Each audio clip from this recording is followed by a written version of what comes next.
Hello বন্ধুরা, কেমন আছেন সবাই? সুদীপা সিম্পল লাইফস্টাইলে আপনাদেরকে স্বাগত। তো আজকে আমি মটর পনির তরকারি করে দেখাবো। তো আমি পনিরটা আগের দিন সন্ধেবেলাতেই করে রেখে দিয়েছিলাম, আর মটরটাকেও ভিজিয়ে রেখে দিয়েছিলাম। তো আলুটাকে আমি কেটে নিচ্ছি এখন। তো পনির তরকারি সবারই ভালো লাগে। আমি কিন্তু কেনা পনির নয়, এটা আমার বাড়িতেই পনিরটা তৈরি করেছি। আর দুধটা কেনাই ছিল, নিয়ে ওটাকে আমি পনির বানিয়েছি। আর অল্প একটু আলু দেবো, একটু কলাইটা আছে আর পনির একটু আছে। তো আমি আলুটাকে আগে কেটে নিলাম। আর পনির খেতে খুব ভালোই লাগে। আর তো আমার ছেলেও পনির খেতে খুব ভালোবাসে। পনিরটা কিন্তু নিরামিষ তরকারি। তো আজকে আমি পনির তরকারি তো দেখাবো কিভাবে পনির তরকারি করছি। এদিকে দুধটা যেটা নিই সেটা চাপিয়ে দিয়েছি, সকালে গরম করতে দিয়ে দিয়েছি। আর এরপর ছেলে বলছে, মা আমি একটু জল নিয়ে খেলবো, তো আবার একটু কাপে করে জল চাইছে। একটু দিলাম, তো পছন্দ হচ্ছে না, বিরক্ত হচ্ছে। তা আমি বললাম এটা নিয়েই যাও, তো তারপর আমি তোমাকে আবার পরে দেবো। তো এইদিকে আমি পনির তরকারিটা কিন্তু চাপাবো। তো তার জন্য আমি সব রেডি করছি। যে পনিরটাকে আগে কেটে নিলাম। আর পনিরটা আমি ফ্রিজে রেখে দিয়েছিলাম, তো অল্প পনির ছিল, খুব একটা ছিল না। এই পনিরটাকে আমি ভালো করে ছুরি করে কেটে নিলাম। খুব ভালো দেখছি পনিরটা বসেছে। আর এটা কিন্তু খেতে কিন্তু খুব টেস্ট হবে।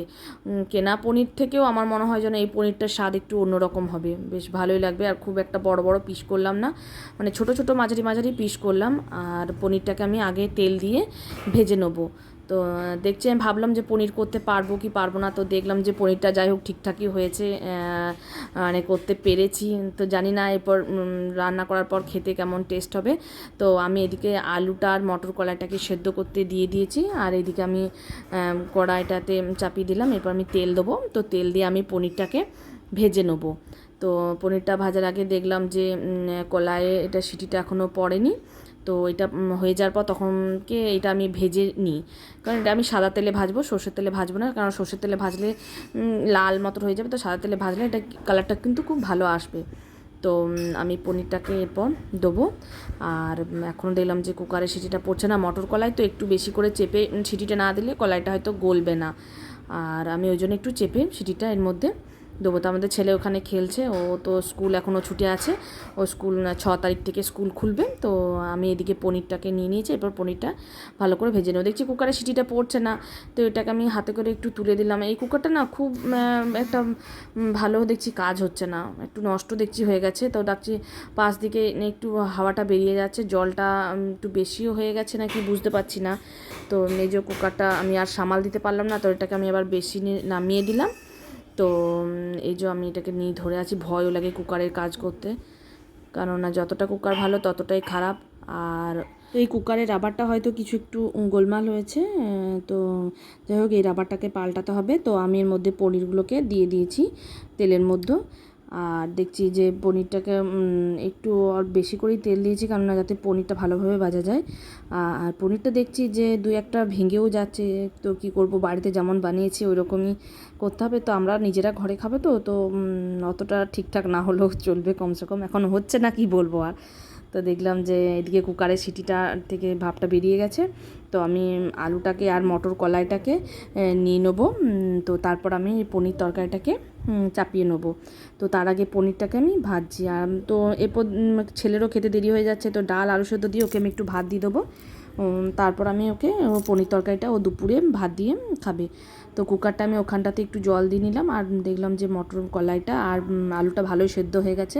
কি বলুন তো, হয়তো মটর কলাইটা একটু আগে দিলে ভালো হতো। তো দেখলাম যে একটু শক্ত রয়েছে।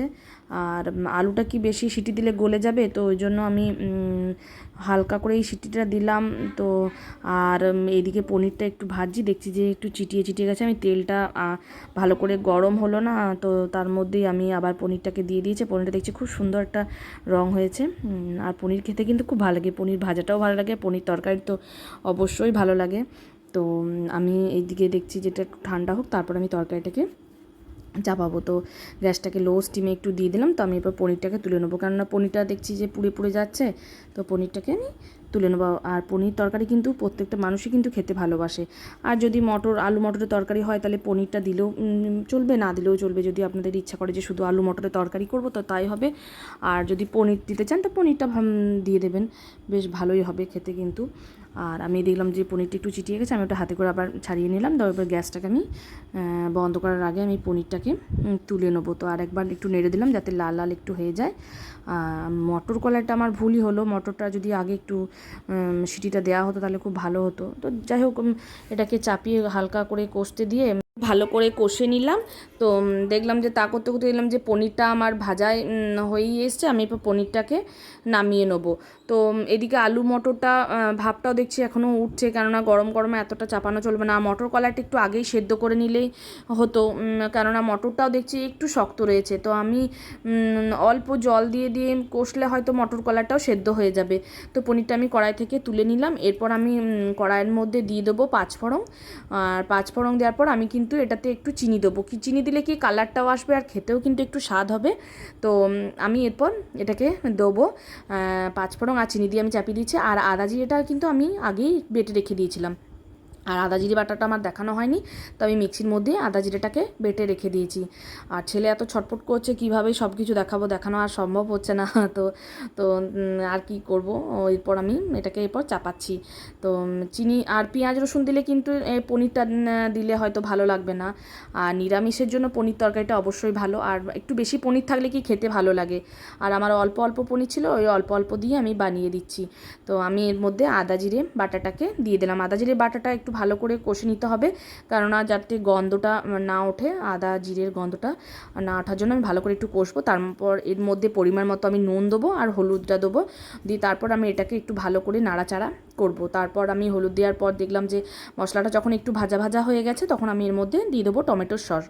তো টমেটোর সসটা দিলে কি খেতে একটু টেস্টি টেস্টি হবে। আর অল্প একটু গরম মশলা দিয়ে দেবো, কেননা মশলাটা যখন কষবো তখনই আমি গরম মশলাটা দেবো, তাহলে কি খেতে একটু ভালো লাগবে। আর আপনারা চাইলেও কিন্তু এটার মধ্যে শুকনো লঙ্কা কাঁচা লঙ্কা যখন তেলে ফোড়নটা দেবেন তখনই দিয়ে দিতে পারবেন, কিন্তু আমার ছেলে খাবে বলে আমি এটার মধ্যে আর লঙ্কাটা এখন দিলাম না।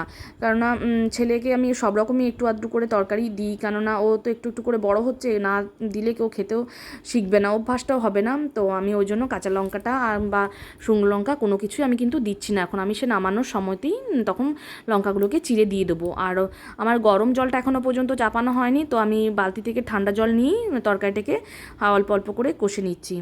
তো এরপর দেখছি যে লঙ্কা দিলে তো ছেলেটা খাবে না, তাহলে আমি কি করব। তো আমি ওই জন্য লঙ্কাটা দিলাম না, অল্প একটু মশলা দিয়ে এটাকে ভালো করে কষবো। তাহলে কষার পর কি হয়তো যে মশলাগুলো দিলাম কোনোটারই গন্ধটা উঠবে না, অল্প অল্প জল দিয়ে নাড়াচাড়া করলে। এরপর আমি আলু আর মটর কলাইটাকে যেটা সেদ্ধ করে রেখে দিয়েছিলাম ওটাকে আমি এর মধ্যে ঢেলে দেবো। তো ঢেলে দেওয়ার পর ভালো করে অল্প অল্প জল দিয়ে গ্যাসটাকে লো স্টিমে রেখে আমি একটু ভালো করে কষে নেবো। আর এদিকে শাশুড়ি ছেলেটার বইটা একটু গুছিয়ে নিল, আর আমি বললাম যে এরপর তাহলে একটু কুকারটা ধুয়ে দিন, আমাদের কাজে দিদি কাজ করে চলে গেছে সকাল সকাল।